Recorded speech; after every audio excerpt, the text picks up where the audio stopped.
Tingnan nyo guys, grabe yung pangyayari dyan guys. Paglagpas ng bus na yan, dyan mamaya nangyari yung pinakamatinding nasaksihan ko guys. Nagulat nga ako Okay. kung bakit na nangyari yung ganun guys. Ayan. May dumaan na estudyante dyan, tapos yung dumaan na puti na sasakyan.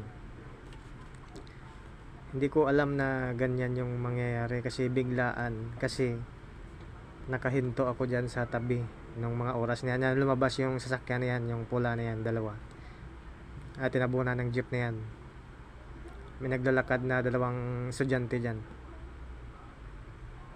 Abangan nyo lang guys. Dyan mamaya bubulagta yung dalawang tao na magkaangkas sa motor.